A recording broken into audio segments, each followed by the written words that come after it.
여러분, 한국 주식시장 하면 뭐가 떠오르시나요? 혹시 도박판, 개미들의 무덤, 이런 무서운 단어들이 먼저 생각나시나요? 맞습니다. 오랫동안 그랬죠. 욕망과 공포가 뒤섞여서 많은 개인 투자자들이 눈물을 흘렸던 곳. 그런데 말이죠. 바로 지금 그 시장의 판 자체가 근본부터 뒤바뀌는 정말 거대한 지각 변동이 시작되고 있습니다. 오늘은 바로 이 이야기, 두려움의 대상이었던 한국 시장이 어떻게 새로운 기회의 땅이 되고 있는지 그 핵심을 제가 아주 쉽고 재미있게 풀어드릴게요. 특히 이제 막 주식시장에 발을 들였거나 잠시 떠났다가 다시 돌아온 분들이라면 오늘 이 내용은 무조건 끝까지 들으셔야 합니다. 여러분을 위한 필수 안내서가 될 겁니다. 네, 바로 이 두 단어죠. 욕망 그리고 공포. 한번 생각해 보세요. 단기간에 대박을 터뜨릴 수 있다는 그 뜨거운 욕망. 하지만 동시에 잘못 발을 디디면 모든 걸 잃을 수 있다는 그 서늘한 공포. 수십 년 동안 한국 주식시장은 바로 이 두 가지 감정의 롤러코스터였습니다. 그런데 바로 그 욕망과 공포가 지배하던 자리에 신뢰라는 새로운 단어가 들어서고 있습니다. 이게 그냥 뭐 분위기가 좀 좋아졌네? 이런 차원의 얘기가 아니에요. 아예 게임의 규칙, 시장의 구조 자체가 바뀌는 그야말로 패러다임의 대전환이 일어나고 있다는 겁니다. 자, 지금부터 이 거대한 변화의 물결 속으로 저와 함께 깊숙이 들어가 보시죠. 이 거대한 변화, 여러분은 어떻게 생각하세요? 정말 새로운 시대가 열리는 걸까요? 아니면 이건 또 잠깐의 신기루일까요? 여러분의 생각이 정말 궁금합니다. 저희 채널이 계속해서 이런 깊이 있는 분석을 이어갈 수 있도록 좋아요와 구독으로 힘을 실어주시고요. 댓글로 여러분의 날카로운 의견도 꼭 좀 남겨주세요. 자, 그럼 첫 번째 이야기부터 시작해 보겠습니다. 과거, 공포의 시장. 우리가 지금 어디로 가고 있는지를 알려면 도대체 우리가 어디서부터 출발했는지를 알아야겠죠? 왜 그렇게 오랫동안 한국 시장은 투자자들에게 외면받고 심지어 두려움의 대상이 되어야만 했을까요? 그 속사정을 한번 제대로 들여다보겠습니다. 원본 자료에서는 과거 시장을 아주 적나라하게 표현합니다. 바로 야바위 시장. 아시죠? 눈속임으로 사람 홀리는 거. 기업의 미래 가치를 보고 함께 성장하는 게 아니었어요. 그저 다른 사람 주머니에 있는 돈을 내가 어떻게든 빨리 빼앗아 와야 하는 그런 제로섬 게임이었습니다. 그리고 그 게임의 끝에서 결국 모든 걸 털리는 건 안타깝게도 늘 힘없고 정보 없는 우리 개인 투자자들이었죠. 상황이 이러니 시장에 대한 불신이 쌓일 수밖에요. 멀쩡하던 회사가 갑자기 물적 분할을 해서 자고 일어났더니 내 주식이 반토막, 아니 휴지 조각이 되어 있는 거예요. 회사가 돈을 아무리 잘 벌어도 주주한테는 배당 한 푼 안 주는 게 당연한 문화였고요. 이러니 주식시장은 결국 똑똑한 작전 세력에게 내 돈 갖다 바치는 곳이라는 인식이 팽배할 수밖에 없었던 겁니다. 자, 두 번째 이야기입니다.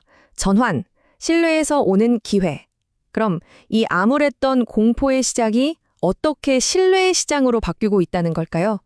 그 핵심 동력은 바로 게임의 규칙 자체가 바뀌고 있다는 겁니다. 정부 정책과 기업 문화가 주주를 존중하는 방향으로 움직이면서 모든 게 달라지고 있습니다. 핵심은 이겁니다. 더 이상 시장을 일부 세력들만 이익을 캥기는 투기판으로 내버려 두지 않겠다는 거죠. 기업의 진짜 성공에 오랫동안 투자하는 사람들이 정당한 보상을 받는 믿을 수 있는 시장으로 만들겠다는 거예요. 주가 조작 같은 불공정 행위는 이제 뿌리 뽑고 기업들도 주주들을 무서워하고 존중하게 만드는 것. 이게 바로 지금 일어나고 있는 변화의 본질입니다. 그 변화의 중심에 PBR, 즉 주가 순자산 비율이라는 개념이 있습니다. 좀 어렵게 들리시나요? 아주 쉽게 말해서 뜬구름 잡는 기대감만으로 주가가 움직이는 게 아니라 이 회사가 진짜로 가진 재산만큼은 시장에서 제대로 평가받게 하자는 겁니다. 최소한 망해서 청산하더라도 바를 수 있는 돈만큼은 주가가 되어야 하지 않겠냐 이 말이죠. 이게 바로 우리 시장이 성숙해지고 있다는 가장 강력한 증거 중 하나입니다. 세 번째 이야기, 증거, 숫자로 보는 미래. 자, 이제부터가 진짜 하이라이트입니다. 지금까지의 이야기가 그냥 희망 섞인 구호가 아니라는 걸 정말 압도적인 숫자로 보여드릴게요. 이 숫자를 보시면 아마 한국 시장의 잠재력에 대해 생각이 완전히 바뀌실지도 모릅니다. 이게 바로 새로운 현실을 보여주는 숫자입니다. 입이 떡 벌어지죠? 한 예측에 따르면 우리나라 대표 기업 단 두 곳, 삼성전자와 SK하이닉스가 벌어들일 예상 영업이익이요. 얼마 전 코스피 전체 상장사가 1년 내내 벌어들인 돈보다 무려 2배 이상 많을 거라고 합니다. 제가 다시 한번 말씀드릴게요. 시장 전체 이익보다 딱 두 회사의 이익이 2배가 넘는다는 겁니다. 이게 뭘 의미할까요? 대한민국 경제의 엔진, 그 펀더멘털 자체가 과거와는 비교할 수 없는 수준으로 강력해졌다는 뜻입니다.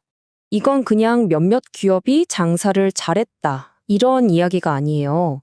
대한민국 주식시장이라는 이 판 자체가 그 규모와 돈 버는 능력이 완전히 다른 차원으로 레벨업하고 있다는 신호입니다. 과거와는 완전히 다른 스케일의 게임이 시작된 거죠. 그리고 이 거대해진 판에는 새로운 주인공들이 등장하고 있습니다. 네 번째 이야기입니다. 현재의 투자자의 역할. 자, 이렇게 시장이라는 판이 바뀌면 당연히 그 위에서 뛰는 선수들도 바뀌겠죠. 바로 우리 투자자들 말입니다. 특히 과거에 시장의 봉으로 불렸던 개인 투자자들이 어떻게 시장의 새로운 주역으로 떠오르고 있는지 그 놀라운 변화를 지금부터 함께 보시죠. 이 흐름을 좀 보세요. 투자자들의 마음이 180도 바뀌었습니다. 불과 작년까지만 해도 에이, 한국 주식은 틀렸어 하면서 다들 달러로 바꿔서 미국 주식 사러 떠났잖아요. 그런데 올해는 어떻습니까? 완전히 정반대 현상이 벌어지고 있어요. 거대한 자금이 다시 한국 시장으로 돌아오고 있습니다. 과거에 시장을 떠났던 바로 그 개인들이 이제는 시장을 받쳐주는 새로운 기둥이 되고 있다는 분석이 나오는 이유입니다. 여러분 기억나시죠? 예전에는 외국인들이 주식을 팔기 시작한다 그러면 아이고 이제 꼭지구나 하면서 우리 개인 투자자들 다 같이 도망가기 바빴잖아요. 그런데 이젠 그 공식이 깨지고 있습니다. 외국인이 팔아도 개인과 기관의 묵직한 장기 투자 자금이 그 물량을 다 받아내면서 시장의 방패 역할을 해주고 있다는 거예요. 더 이상 외국인들의 변덕에 우리 시장 전체가 속수무책으로 흔들리지 않는 아주 건강한 체질로 바뀌고 있다는 겁니다. 물론 시장이 튼튼해졌다고 해서 아무거나 사도 돈 번다는 뜻은 절대 아니겠죠. 오히려 이제야말로 투자자 개인의 원칙과 실력이 진짜 빛을 발하는 시대가 온 겁니다. 더 이상 공포에 휩쓸리지 않고 철저하게 공부하고 자신만의 원칙으로 무장한 투자자만이 이 새로운 시장이 주는 달콤한 열매를 온전히 차지할 수 있을 겁니다. 자, 이제 마지막 질문입니다. 이 모든 변화의 끝에는 과연 어떤 미래가 기다리고 있을까요? 그래서 요즘 나오는 얘기가 바로 코스피 1만입니다. 와, 숫자만 들어도 가슴이 뛰지 않나요? 원본 자료에서는 만약 우리 시장이 저평가 딱지를 떼고 이웃나라 대만 시장 수준의 가치만 인정받아도 코스피 1만이라는 숫자가 더 이상 허황된 꿈이 아닐 수 있다고 말합니다. 과연 이 모든 변화는 거대한 상승장의 서막에 불과할까요? 우리는 오늘 공포의 시대를 지나 신뢰의 시대로 넘어가는 한국 시장의 역사적인 전환점을 함께 목격했습니다. 압도적인 숫자로 증명된 시장의 성장 잠재력, 그리고 시장의 새로운 주역으로 떠오른 투자자들의 변화까지. 분명한 건 우리가 알던 과거의 그 야바웨이 시장은 이제 끝났다는 사실입니다. 그렇다면 이 새로운 시장의 다음 페이지는 과연 어떻게 쓰이게 될까요? 그건 바로 지금 이 시장에 참여하는 우리 모두의 손에 달려 있습니다. 오늘 이야기 어떠셨나요? 이 거대한 변화의 물결에 대한 여러분의 생각이 정말 궁금합니다. 오늘 저희가 짚어본 내용에 동의하시나요? 아니면 혹시 우리가 놓치고 있는 다른 위험은 없을까요? 좋아요와 구독으로 저희의 다음 분석에 힘을 보태주시고 댓글창에서 여러분의 날카로운 통찰을 마음껏 나눠주시길 바랍니다. 앞으로도 여러분의 성공적인 투자를 돕는 깊이 있는 이야기로 다시 찾아뵙겠습니다.